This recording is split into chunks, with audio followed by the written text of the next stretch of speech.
We've talked about Missouri a bit on this show because Missouri is trying to set some records with how many anti-trans bills they can introduce and try to pass all at once. We had, I think earlier this year, they were talking about like 9 different anti-trans laws all on the same day. Wild stuff. But as with many places in the South and in the increasingly Republican Midwest, there are good folks who live in the cities there and, like, rurally as well. There are plenty of liberal minded folks who still have to live there. And in Missouri, we've got actually a fellow trans YouTube creator, Trans Cat Dad, if you're familiar with the channel, who tipped me off to a city council meeting that was happening in Columbia, Missouri. So they were basically considering making it a sanctuary city in the same way that, Kansas City has done. I'll just give you a little spoiler. They did succeed and they got everything passed the way that they wanted to. And that's amazing. So I want to go ahead and watch Trans Cat Dad's testimony because he went there to speak in front of these folks of the city council meeting. So I want to acknowledge the hard work that has gone into making this happen and give props and give a little shout out and say, hey, if you're not subscribed to me, first of all, subscribe to me. But second of all, subscribe to Trans Cat Dad. I should put a link in the description. I have not done basically any organizing in person. I'm focusing exclusively on just trying to get the holy hell out of here. But Trans Cat Dad over there in Missouri, trying to make stuff happen. My name is Oliver Ackerman. I'm speaking on behalf of the Legal Autonomy Clinic, an education initiative hosted at the Center Project. If I could get 5 minutes, please. I want everybody to take a look at me. A good-looking little guy. I'd like to think my flat chest, my well-groomed mustache, hard-earned mustache. It took me 4 years of intramuscular testosterone injections for me to grow this thing. So I ask you again to look at me. When I use a public restroom, do you think I belong in the men's room or the women's? What kind of urinary anatomy do you think I have? There's a million things I'd rather do than give a public speech about my genitals in front of a bunch of strangers, but I've been forced into this position by conservative legislators. I love the shirt. It says, nobody knows I'm transsexual, I think is what it says. It's a good shirt. It's a good, strong shirt. Who won't stop making harmful policies targeting people like me. In the state of Florida, I can be arrested and charged with a misdemeanor trespassing offense for using the men's bathroom. That's up to 60 days in jail. My access to the bathroom is legally tenuous and 13. I didn't realize that Missouri was also on the whole, we're going to make it a criminal trespassing train. That's their new deal. All across the country, like everywhere across the country where they're passing these anti-trans bathroom laws, they're making it now a jailable offense on the basis that you're trespassing, which it does mean that it sort of depends on like the building manager or whoever, someone in charge calling the cops. Like if an individual business owner decided not to enforce that, then sure, but it does open up the possibility that you could get hit for trespassing, and then 60 days jail time for using the bathroom. I think there is some history behind that shirt in the trans movement in the 90s. Nice. I also like that your shirt says, or that your hat says gay. It's a strong look. Hey, real quick, hit the like button if you're enjoying the content. Hit the subscribe button as well and turn on all notifications. And also take a moment to check out the links in the description for merchandise and Patreon, where you can find exclusive free content. In states. Here in Missouri, there are no less than 6 active bills threatening my access to the men's bathroom.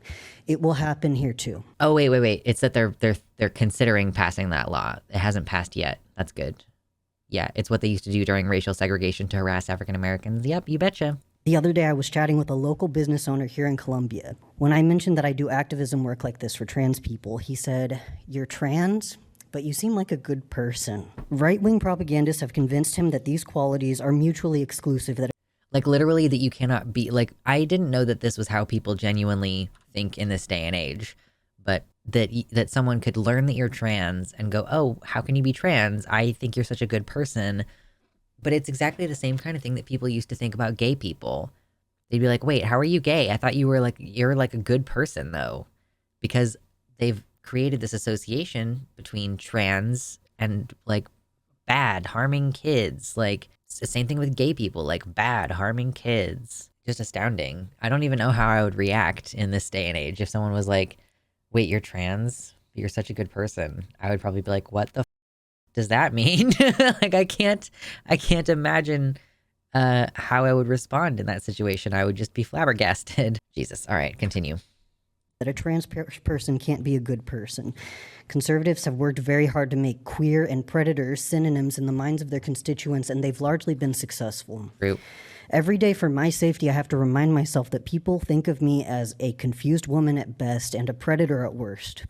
When I use the men's restroom, I'm in and out as quickly as possible before anyone has a chance to notice that I'm suspiciously short or maybe a little too fruity looking, because I know I'm not safe or welcome there. I really love this pink baseball cap that says gay on it, and I'm ashamed to admit that I sometimes stuff it in my backpack before I enter a men's bathroom. Yeah, that's not fear of transphobic violence so much as it's fear of homophobic violence, but it's like, as a trans man, you have to be worried about both of those things, because often the first reason why someone is going to pay attention to you is going to be because of a homophobic thing, like a man with fingernail polish or a man wearing pink.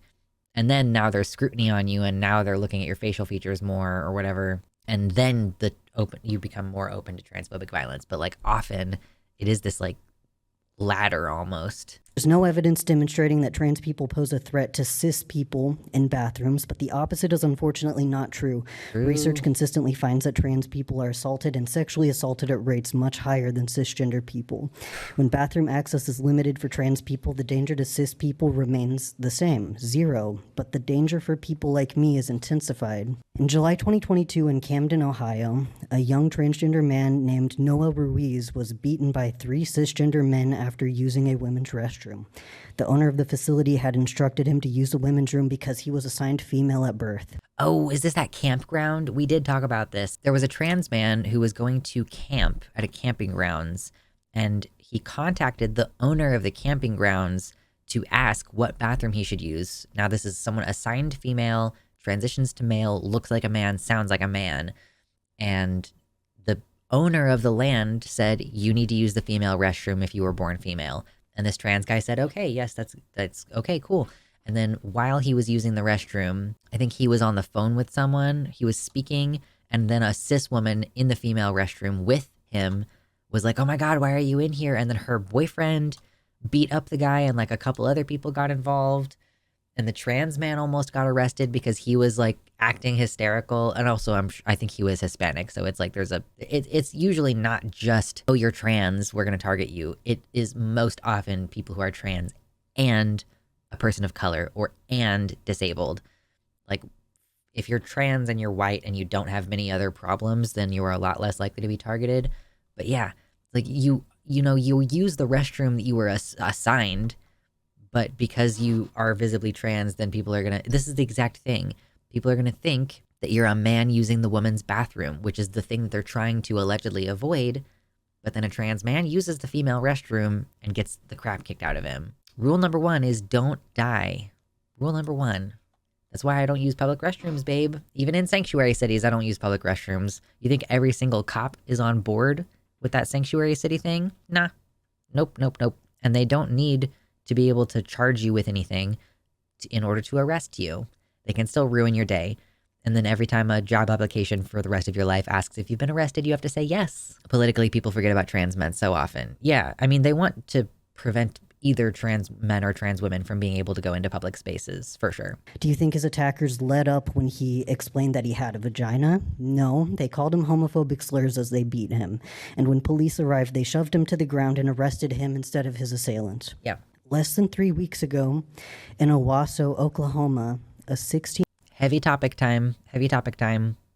Trans teenager died after being assaulted in a bathroom. By the way, I don't know how in detail Ollie's going to go on this. Even the bare facts of the situation are quite upsetting. So just FYI. 18-year-old non-binary student named Nex Benedict was viciously beaten in the bathroom of their high school. Nex died from their injuries in the hospital the following day. Sorry. I don't know if there have During been the any first few charges years yet. of my transition, when I did not quite pass as a man or a woman, I used an app to locate gender-neutral bathrooms because I was afraid of being harmed by a cis person in the bathroom. I don't know what it's called, but there is an app that helps you find gender neutral bathrooms. Ask any trans person and they'll tell you a story where someone followed them into the bathroom, took a picture of them in a bathroom, or otherwise threatened, intimidated, or harassed them for trying to pee. A woman yelled at me for being in the women's restroom once before I started transitioning, before I even knew I was trans. People around us can always tell. Like somehow. Refuge Restroom is the app. Yes, thank you, Trans Cat Dad. Refuge Restroom. Months from now, when Governor Parsons signs House Bill 1674 banning my legal access to the men's room, when I take a leak outside of my home, I will have to choose between potentially being beaten, arrested, or both. I'd like to believe that the Columbia Police Department has better things to do than respond to genital inspection calls. I'd also like to believe that the people in this room care about my safety. Two proposed amendments. It's so sad that it's like, that's a far-fetched, like that's kind of almost a far-fetched expectation in this day and age, that literally anyone would care about your safety. Were included in the original draft of the LGBT Safe Haven Ordinance. One amendment will protect people like me from police enforcement of transphobic bathroom bans. The other will protect people like me from the enforcement of drag bans. I don't have enough time to get into the details, but know that the language in drag bans typically describes a drag performer as a male or female impersonator who provides entertainment. If Missouri's Senate Bill 949 passed, I could be charged with a Class A misdemeanor for singing karaoke in the gay bar. True. Without these amendments, your Safe Haven Ordinance is unfortunately largely lip service. You've got to take a stand and protect people like me. Rest in power next. That was amazing. I'm so proud of you for going up there and like putting it all out there and everything. Talk to us a little bit about what that was like. I mean, I've personally never testified in front of anybody for that kind of thing, so it doesn't seem like it would be very relaxing, TBH. Yeah, I mean, like, it was pretty spooky, but I do feel like presenting information over YouTube is something that gave me like a whole lot of practice in rhetoric and a whole lot of practice in just delivering items verbally. And so like that was really helpful. And you know, a few days beforehand, I knew that this was going to happen, so I was able to write my speech and then practice out loud with like a little 5-minute timer on. Yeah. And you know, like every time I practice it got a little bit less nerve wracking, which was nice. But I did want to respond to like one of the things that you said earlier was, are the police going to be on board? Like even if you have the sanctuary ordinance in place. And by the way, they decided to call it a safe haven ordinance instead of a sanctuary ordinance. And I think the reason for that might be that for a lot of immigrants, they've used the term sanctuary city for, I guess it's like to protect immigrants from anti-immigration policies. So Sure. that's something that their community has sort of already claimed, I think is part of the reason why they wanted to use different language, to my understanding. And I think the other reason might be because the association with immigrants is something they wanted to avoid, not just to respect that group, but because they already knew that conservatives were going to be coming after us for protecting a minority group. So it's like, well, Yeah. let's avoid being a part of. I think that's what was going on, but That's interesting.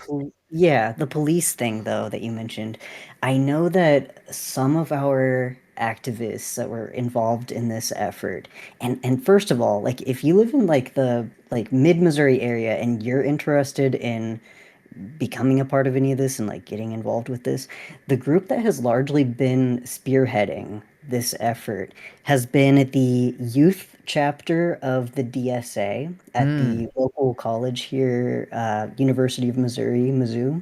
Hmm. Um, That's good and like stuff.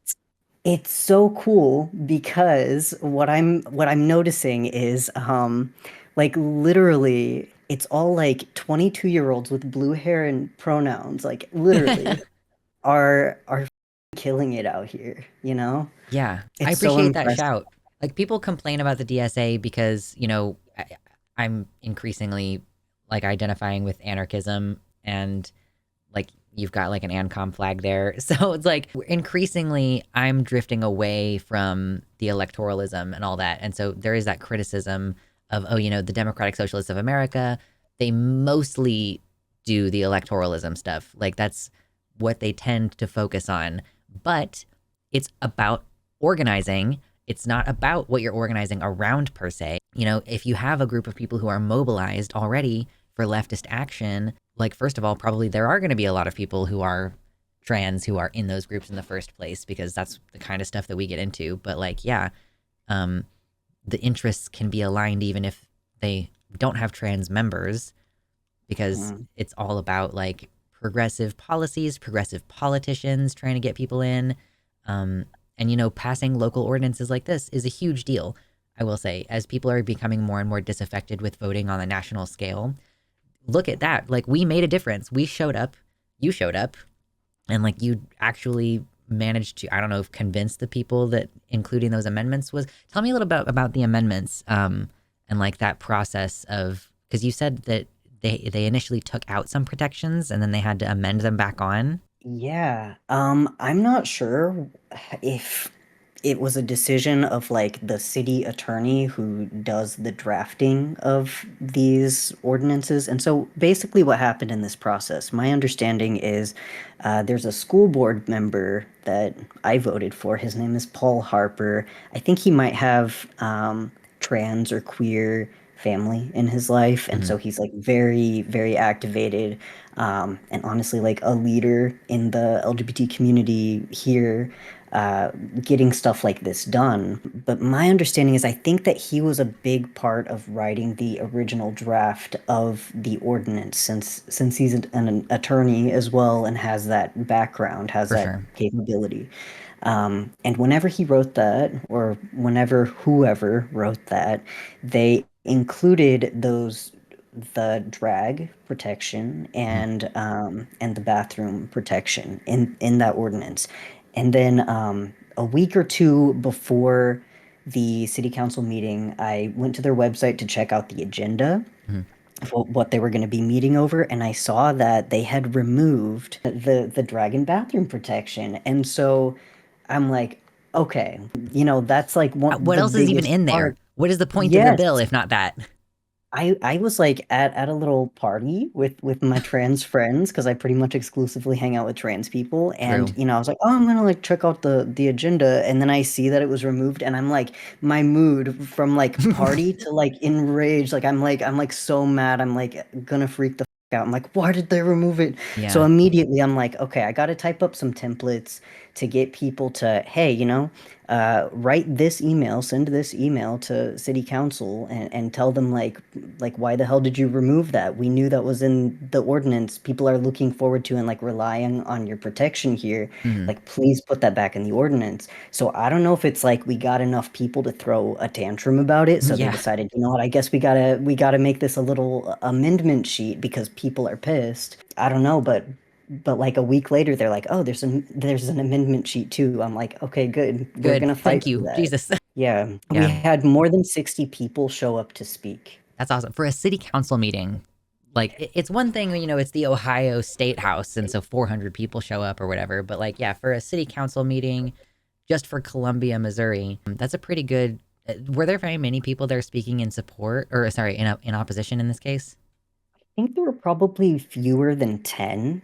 Nice. And so I think with activism, there's always sort of like, and like honestly, just when it comes to like community support of a minority group, there's sort of like this tightrope I noticed that we have to walk on, where you want as many supporters and as many like queer people who need your resources to know about it as possible, and like broadcast it in a way that's going to be safe.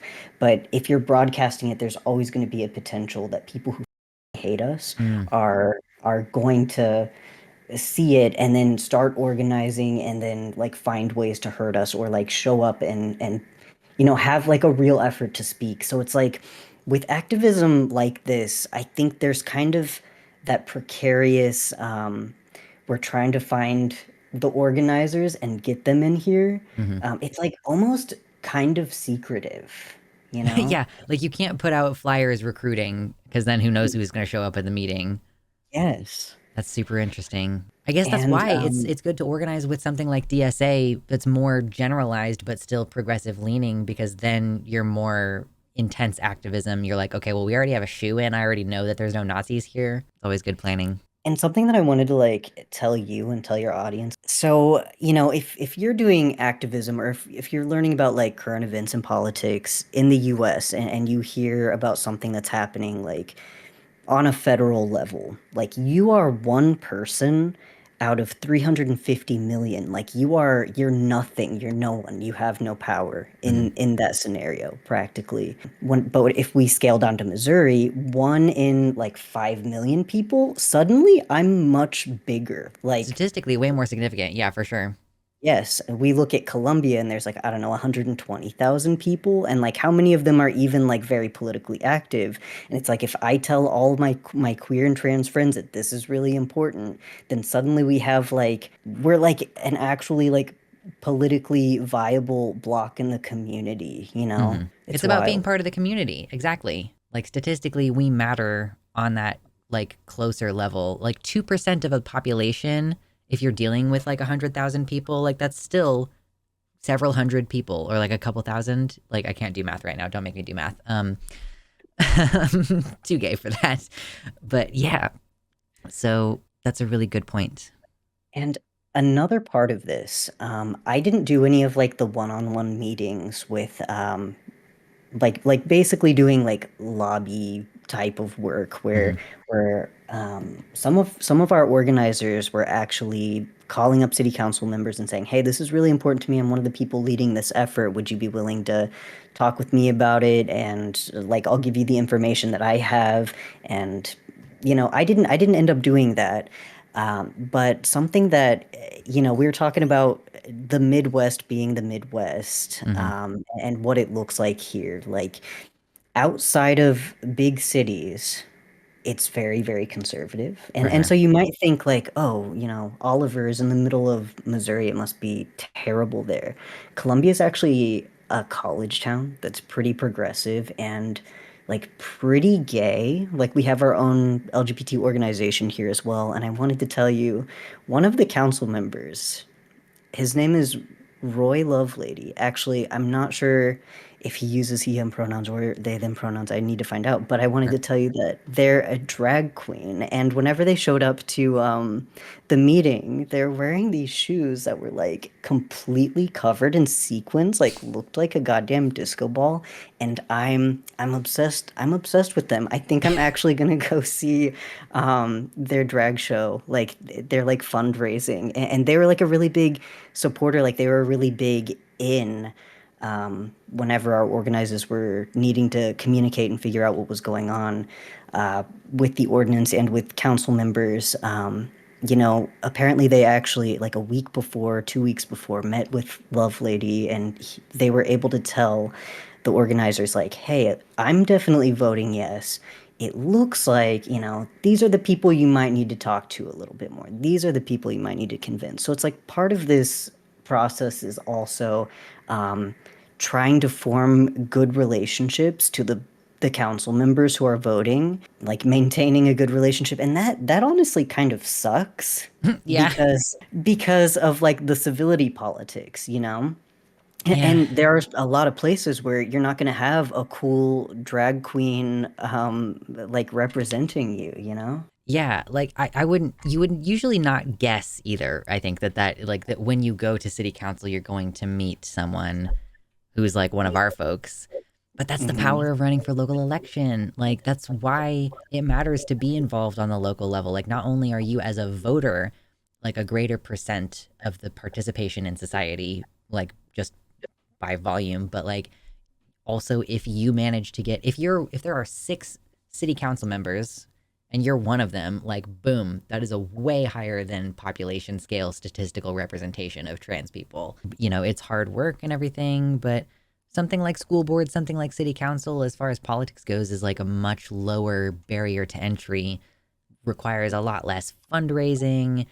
Obviously, if you try to go run for federal office, federal Senate level or whatever, then yeah, like a good portion of the time is just going to be you calling up donors. But yeah, on that local level, it's about not just calling up your donors, but like literally meeting people in the community. So yeah, I think that it's awesome that you're getting involved in the first place, but then the fact that it literally made a difference and like that, and it's one person gets another person involved kind of thing. So it kind of increases, like you get pissed off about it and then you get your queer friends pissed off about it. And now there's 10 of you. And that is way more than just the one person. That like snowball effect, I think, is really important to discuss as well, and like point out that it feels so disempowering living in our system and like having these things happening to us in our localities. Like, the state being opposed to your existence in it doesn't really feel good, but that we can pull out all the stops on the local level and that it does make a difference, because then it is the law in Colombia. Like, it will be the law in Colombia that they will not arrest you for trespassing, right? So even if it is illegal in the state, the city is saying will not enforce that. So what are they going to do? Send in state troopers? This actually was one part of the ordinance that some people are taking issue with, of it not being enough. Because the thing is the Columbia police are city employees. Right. So those, that's what we had jurisdiction over and what we could ask for. And we couldn't ask them to not enforce the law. We asked them to deprioritize those Sure. laws. Yeah. And it says in the language, it says to the lowest possible priority in the city. Hmm. And so it's like virtually almost unenforceable, which is great and hopefully will help keep a lot of people safe. But, the problem with that is if there are state troopers, like you mentioned, Hmm. for example, like they may be able to enforce those laws in our city. And so the organizers that I've been talking to, they're like, this definitely still isn't enough. And so I think what our next step is going to be, it's going to be to see if we can get a similar policy that applies to the entire county Hmm. that we're living in, and that would keep people even safer, of course. Because yeah, Um, then it's like, oh yeah, state troopers going to come all the way through the county into the city of Columbia just to mess with us. Yeah, mhm. it does suck that, it's hard to just celebrate, and I wish we could. And I do want to center and focus on that because it is good that we're managing to eke out these successes on the small scale and they build. And that's the other thing to remember as well, that like it does feel like, okay, this is inconsequential. If I step one foot outside my city, then it's a problem again. Like just traveling from city to city. Like if you're driving from Columbia to Kansas City, which are both safe haven states, safe haven cities, like make sure you don't need to pee in between there. Still rather unfortunate. So it's like tinged a little bit, even though it is a success. It's a success within a bad situation. But I think the real nugget that I would like to take away from it is that you got mobilized on the local level and you made a significant difference. Like you actually changed something materially. It is even marginally, but it is still safer in Colombia once this is like codified. And it is so much more tangible too. I think it is kind of what you were getting at earlier. Whenever it comes to changes on a very local level, because it's not just like this floaty idea of like, okay, a law has been passed. It's like I'm in this room with so many other trans people in City Hall right now, and also like cis parents of trans kids as well. Um, like whenever we got the yes vote, it wasn't just something I heard in the news. It was I saw the faces of all these people I know in my community who were like hugging each other and jumping for joy, Hmm. and like there was so much like relief and triumph, like it was really special. And I think also, even if we didn't get the amendments, even if we're talking about something, like ordinances and policies that might look a little bit more like honestly, more lip servicey and performative, Hmm. I still think that those performative pieces on paper make a tangible difference in people's lives as well, like a material difference, even though it might not stop police from showing up to do genital inspections or hurting a trans person for being in the bathroom. It still shows people in the community like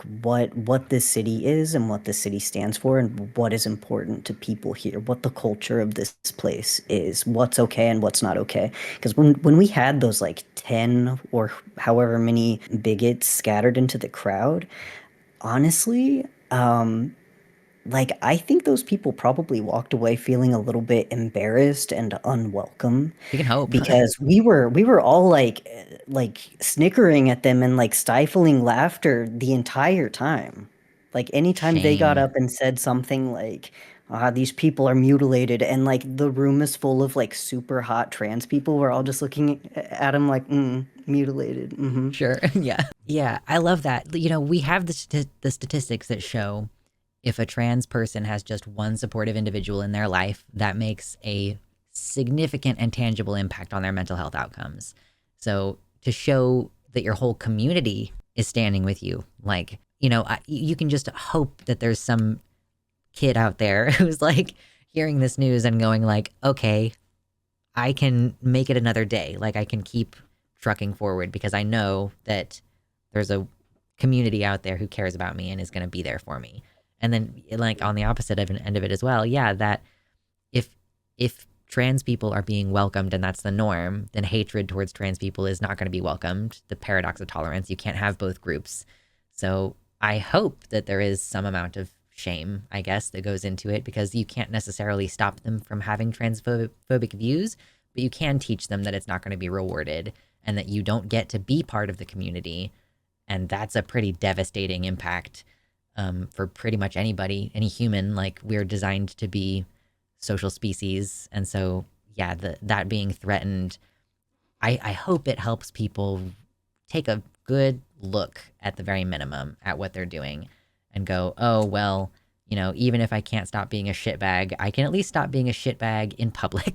100%. I'm glad that you said that too about people feeling supported and people feeling more welcome. That's one thing that I kind of I guess I kind of forgot. I'm like, oh man, that is a possibility. There's some people who are gonna feel a little bit like, I'm living with my terrible parents right now, and it's really hard to just make it through every day. But at least I know that when I move out someday, that there's going to be a community here where I can be safe, and yeah, that Yep. that's like everything. That's why we do what we do. You know, we want these kids to see that there's a future for them, that there is such a thing as like a found family, you know, that there's going to be folks to go to for advice and for guidance. And that's what we just have to keep being, is just like positive examples. So do you have any kind of last remarks that you want, if you want to shout yourself out, any of that kind of thing? I haven't been making a whole lot of content lately, but we'll see if I can get something uploaded. You're doing real work um, out there, okay? yeah, guys, I'm so busy. Like unironically, it's actually kind of crazy. I guess like my last words would be just that you guys are capable of a lot more than you think you are, you know? Hmm. There's a lot of community work that needs to get done, and there's a lot of ways that we can protect and support and uplift trans people that live in your city. Because let's say it's 2%. I actually think 2% is probably an It's a inaccurately. conservative estimate at this point, yeah. Yeah. um like there are a lot of trans people that like if you do activism like this too, like not only is it empowering, it's honestly pretty fun too, like getting wrapped up in the drama of it, being in that room. Like you can make a lot of really good connections with people who believe in the same stuff as you, who share your values, and you will feel so much less alone in your city. Like it's beneficial not just for the people in your community, but for you as well. And Hmm. we were talking about my flag a little bit earlier as well. Like, yeah, I'm an anarchist as well. Like A little that's bit. that's us.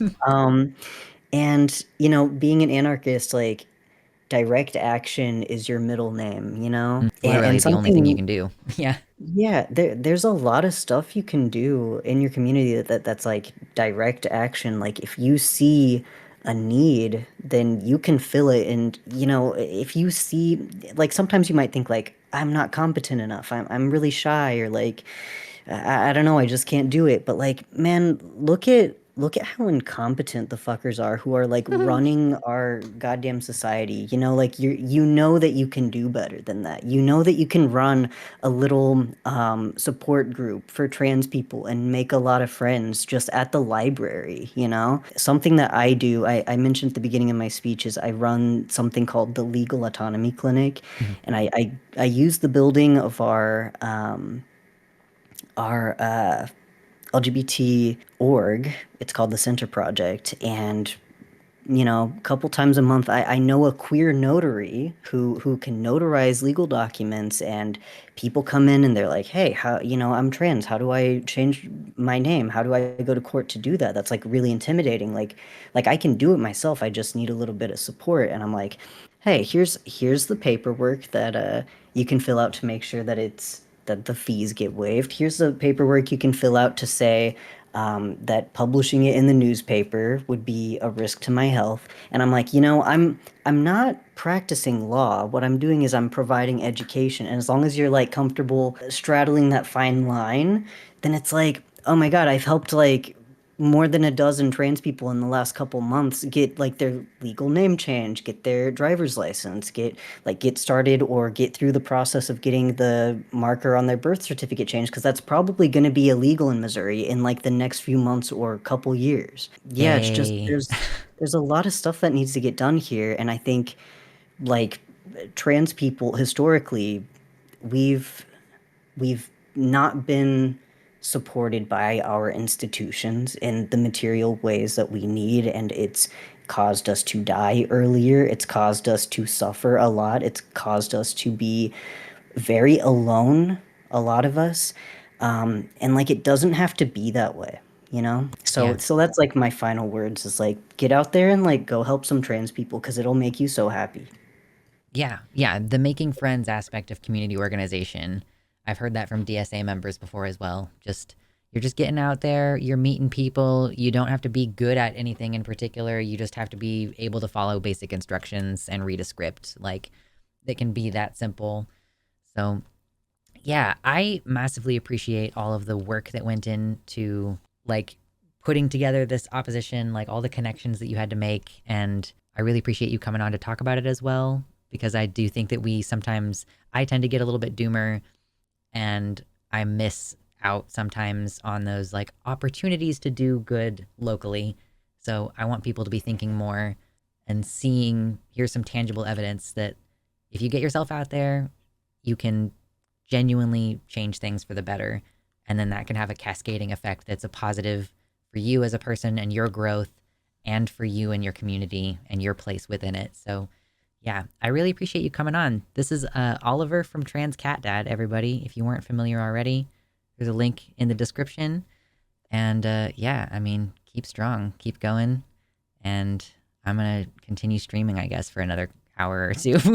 Yeah, thanks for going over this. Yeah, absolutely. We need to celebrate those wins, and when they allow us to also celebrate like other small creators and local activism, then it's for sure a priority for me. So, thank you for coming on. I appreciate you, and I'm sure I will talk to you again soon. Yeah, see you. Toodles. Okay, that was wonderful. I'm so glad that we had those conversations. The last time I had a chat with someone about organization, it was about the DSA.